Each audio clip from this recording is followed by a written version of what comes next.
I don't know if you guys want to go with me. I'm a beginning gardener. This is probably my third year.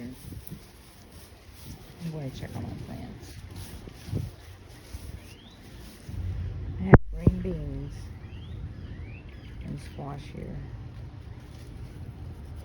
Neither one is sprouted. I do have a few green beans, like right here.